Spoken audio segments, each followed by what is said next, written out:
Bienvenue sur Ozibra. Alors aujourd'hui, on se retrouve pour une nouvelle vidéo. Comme vous avez vu dans le titre ainsi que dans la miniature, on va vous filmer une série 1.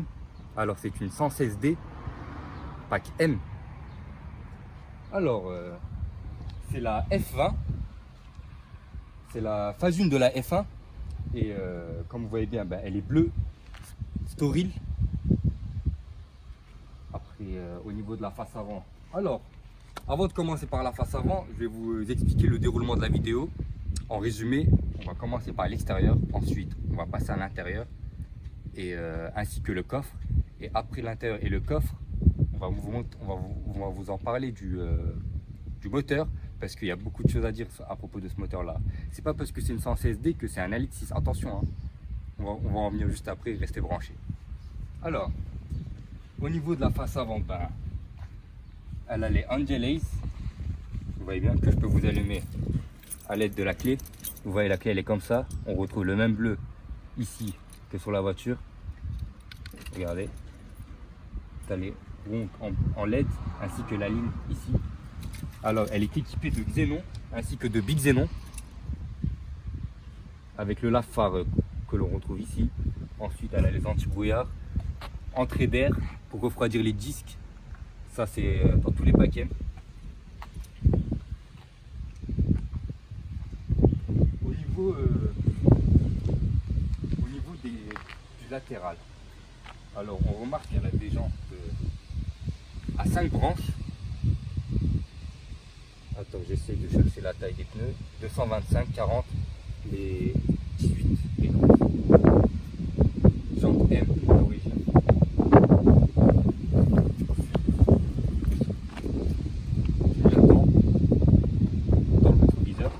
Là, il y a une sacrée évolution par rapport à la 120D E87 qu'on vous a filmé dernièrement, parce que les clignotants, elles étaient sur l'aile. Et cette fois, pour celle-là, pour la F20, ils l'ont mis dans les rétroviseurs. Alors cette voiture-là, je pense que c'est dans le pack M, il y a le shadow line, c'est-à-dire le noir brillant ici, ici, ici et ici. Voilà.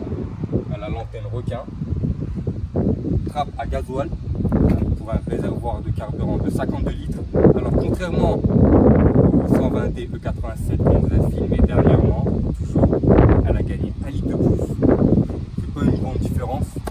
C'est pas pour ça qu'on va changer la E87 en gros. Voilà. En arrière, elle a les bas de caisse en paquet aussi.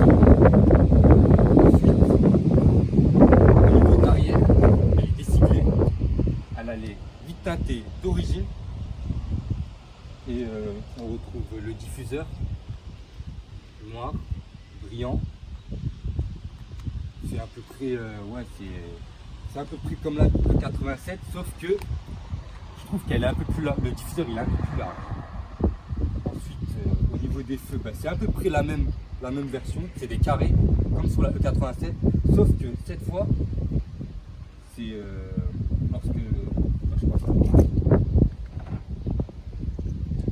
le clignotant c'est ici, ça n'a pas changé, hein. Le clignotant il est devenu plus long que la E87. Là c'est le marche arrière, là c'est les feux et là c'est les feux qui s'allument. Je crois qu'il n'y a que les veilleuses à l'avant qui s'allument avec la clé, à l'arrière ça ne s'allume pas. À propos de l'intérieur, comme d'habitude dans les paquets, on retrouve le seuil de porte M. Ensuite le mode vitesse M, le volant M et comme d'habitude le repose-pied M. Alors, avant de passer à l'intérieur au niveau des sièges et du cockpit, je vais vous parler du panneau de porte.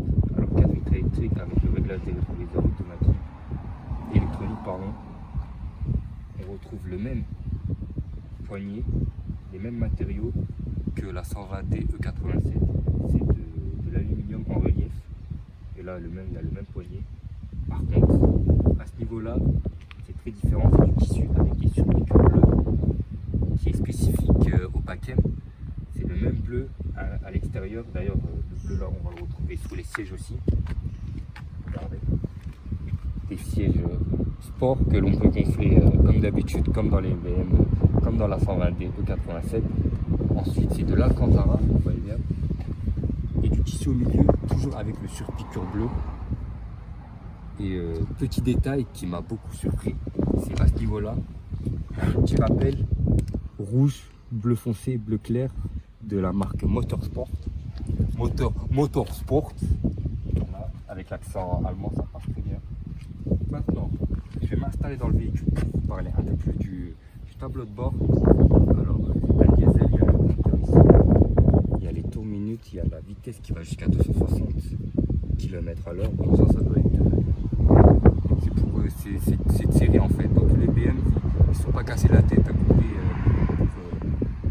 à partir de 2012. Car, ah oui, je ne l'ai pas précisé, c'est une. Je pense qu'à partir de 2012, toutes les motorisations, ils ont mis 260, ils ne sont pas cassés la tête. Alors, du coup, on retrouve les mêmes allures relief ici, avec, comme j'ai dit tout à l'heure, la couleur spécifique au paquet. Il y a le bleu sous les sorties d'aération. Au mode vitesse M, comme j'ai dit tout à l'heure, c'est une boîte manuelle à 6 rapports et avec le frein mécanique. Et malgré que ça me paraît étrange ça, puisque je pensais vraiment que le mode sport et le mode éco c'était qu'avec les boîtes automatiques. Mais en fait non, je vois qu'il y a le mode sport et éco pro, malgré que ça soit une boîte manuelle.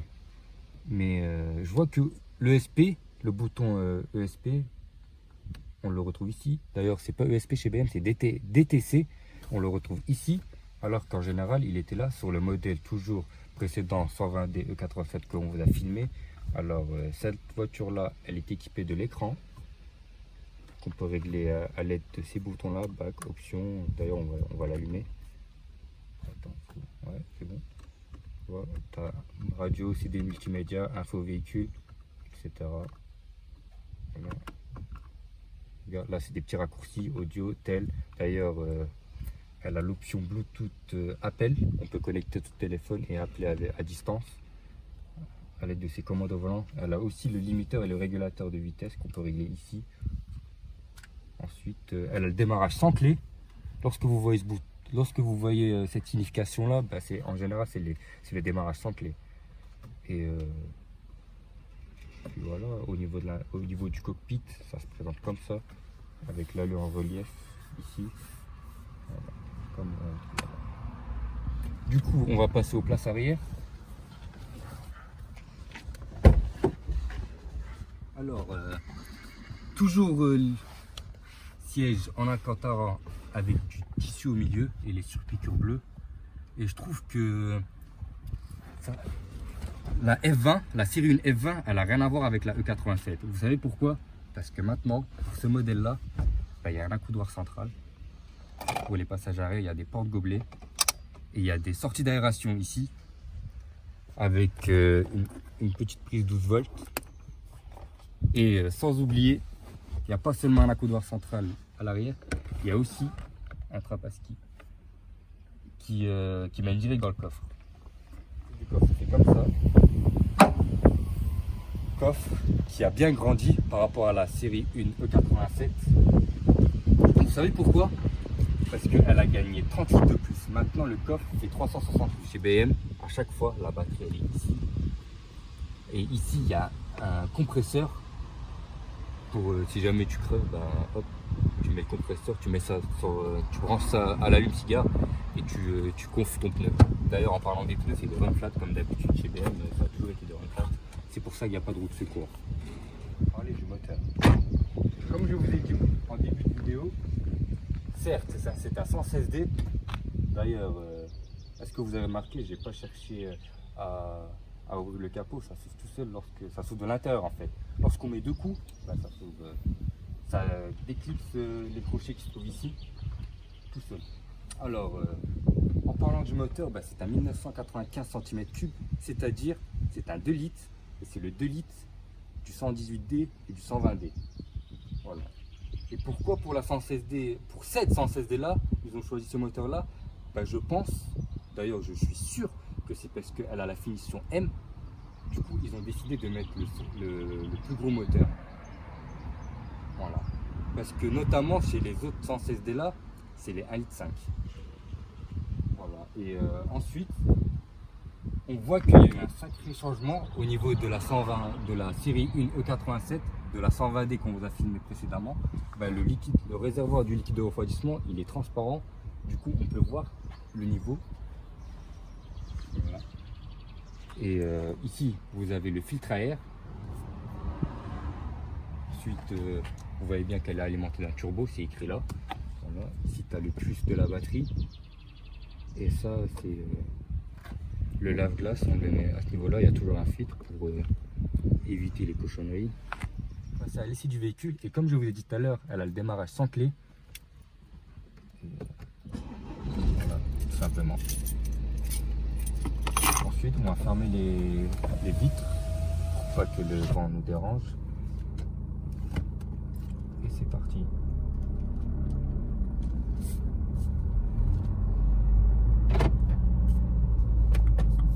Clignotant à gauche.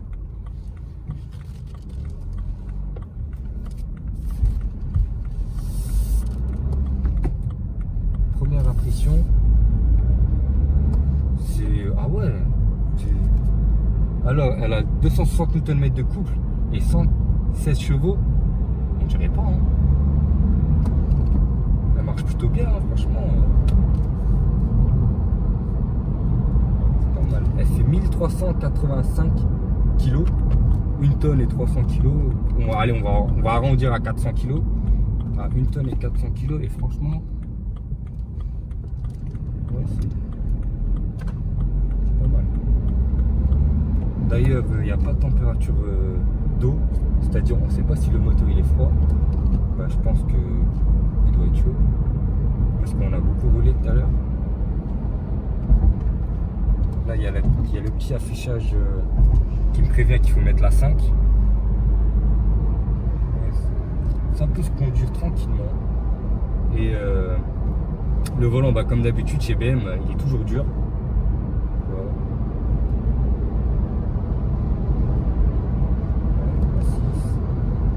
Ouais, je vois pas trop de différence avec les 118D et la 120D qu'on vous a filmé. Mais je pense que la différence se fait lorsque tu tapes dedans à fond, quoi. Ouais. Mais en tout cas, en conduite normale, c'est pareil. D'ailleurs, là, j'ai le bouton baisser. Le bouton baisser, c'est pour l'ordinateur de bord. Et je vais vous montrer la consommation en moyenne. Elle fait du 6 litres 2. Ouais. Là, c'est instantané.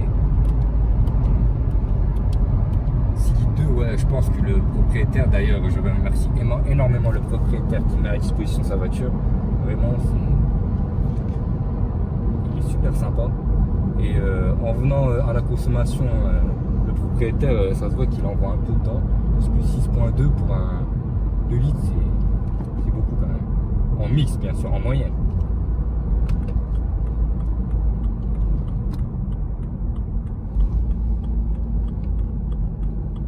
On va faire un petit tour de rond-point. Ah oui, d'ailleurs, tu vois, lorsque on est venu dans le rond-point, je viens d'y penser au drift. Vous savez pourquoi? Parce que celle-là, c'est une propulsion. Hein. C'est pas les nouvelles 116D où c'est des tractions. Pour celle-là, c'est une propulsion. Là, si je mets dedans, là j'ai mes pieds dedans là. Ouais, c'est pas vrai. Ouais, non, ouais, il y a un petit manque.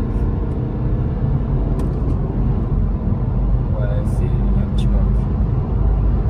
Ouais, c'est à ce moment-là qu'on sent que c'est un 116D, 116 chevaux, pardon. Ouais, d'ailleurs, c'est un 116D aussi. Et je vois que tu as le mode sport. Ça y est, sport plus. Ah ouais. Sport plus ESP off. Ok, d'accord. Allez, c'est parti.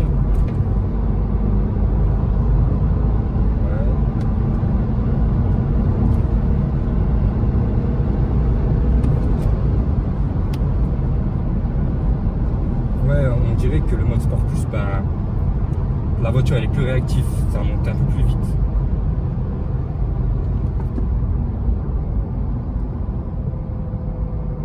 Okay. Après le mode éco, ben, franchement, perso moi le mode éco ça m'intéresse pas.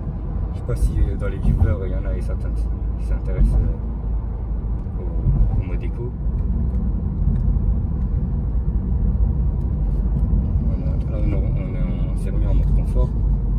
Et elle est bien. Pour une conduite normale, elle est bien, mais quand tu veux taper dedans, tu sens qu'il manque des chevaux. Mais bon, c'est pas grave.